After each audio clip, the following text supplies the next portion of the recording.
Welcome to our channel Sita daily vlog. అందరూ ఎలా ఉన్నారండి? బాగున్నారా? నేను కూడా బాగున్నాను. మీ అందరూ బాగుండాలని ఆ దేవుణ్ణి మనసారా కోరుకుంటున్నాను.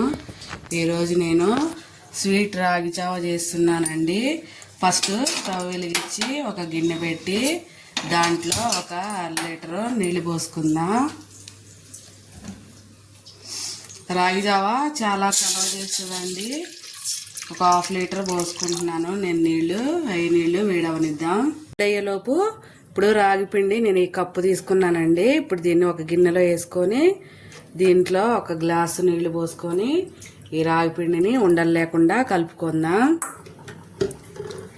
ఎండాకాలం రాగి పిండి చాలా మంచి పని చేస్తుందండి. రాగి జావ అంబలి అంటారు కదా, ఒక్కొక్కళ్ళు ఒక్కొక్క రకంగా చేసుకొని తాగుతారు. మేము కూడా పొద్దున్నే తాగుతామండి. ఉప్పు వేసుకొని మజ్జిగ కలుపుకొని స్వీట్ కూడా తింటారు. స్వీట్ కూడా వేసుకొని చేసుకుంటారు. నేను స్వీట్ వేస్తున్నా. అలా మరుగుతున్నప్పుడు మనం కలిపి పెట్టుకున్న రాగి పిండి నీళ్ళని అందులో వేసుకొని కలుపుకుందామండి. మీడియం ఫ్లేమ్లో పెట్టుకొని మంట. రాగి జావ సలవ చేస్తుంది, ఒంట్లో వేడి తగ్గిస్తుందండి. అందుకనే పొద్దున్న మధ్యాహ్నం కూడా తాగొచ్చు. మధ్యాహ్నం పూట కొంచెం మజ్జిగ వేసుకొని తాగితే చల్ల మజ్జిగ చాలా బాగుంటుందండి. ఇప్పుడు దీన్ని ఉడికించుకుందాం. రాగి జావ కొంచెం లూజ్గా ఉంటేనే బాగుంటుందండి. గట్టిగా ఉంటే తాగలేము.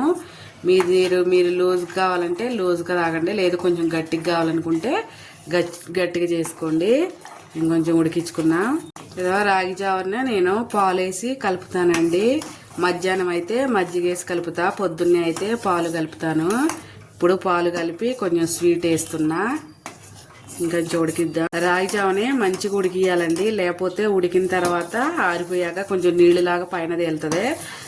మంచిగా ఉడికితే అలా నీళ్ళలాగా లేకుండా ఉంటుంది. అయిపోయింది. ఇప్పుడు స్టవ్ ఆపేసుకొని ఒక 5 నిమిషాలు పక్కన పెట్టుకుందాం. సరే, ఒక 5 నిమిషాల తర్వాత ఇలా అయింది. ఇప్పుడు దీన్ని గ్లాసులో సర్వ్ చేసుకుందాం.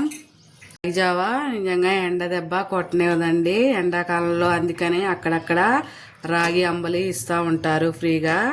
ఎండాకాలంలో ఎండ దెబ్బ తగలకుండా ఉండాలంటే కొంచెం రాగి జావ చేసుకొని తాగుతూ ఉండండి. ఇప్పుడు పాలు కలుపుతాను. చాలా మంది చల్లగా తాగుతారు. నేను కొంచెం గోరెచ్చలా తాగుతున్నాను, పొద్దున్నే కదండి, అందుకే కొంచెం గోరెచ్చలుగా వేస్తున్నా. పాలు కలుపుతున్నా నేను. చాలా మంది మజ్జిగ కలుపుకుంటారు. పాలు కలుపుకున్నా కానీ చాలా బాగుంటుందండి. ఇప్పుడు ఇందులో ఒక దాంట్లో షుగర్ వేస్తున్నా, 1 స్పూన్ షుగర్ వేస్తున్నా. అలాగే ఒక దాంట్లో 1 స్పూను బెల్లం వేస్తున్నా.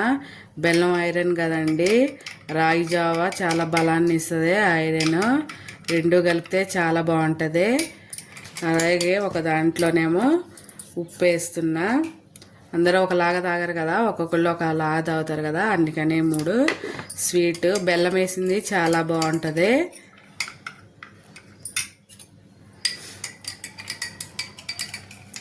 అంతే అండి. ఎండాకాలం ఎండ నుంచి ఉపశమనం కలిగించే పాలు కలిపిన స్వీట్ రాగి జావ రెడీ అండి. బెల్లం కలుపుకోండి, బాగుంటుంది చాలా. బెల్లంలో ఐరన్ ఉంటుంది కదా, చాలా బాగా పనిచేస్తుంది. అలాగే రాగి జావ ఎముకల్ని గట్టిపడేస్తుంది. అంతేనండి ఇవాళకి వీడియో. నా వీడియో కనుక నచ్చితే ఒక లైక్ కొట్టండి. నా ఛానల్ని సబ్స్క్రైబ్ చేసుకోండి ఫ్రెండ్స్. ఉంటా, బాయ్.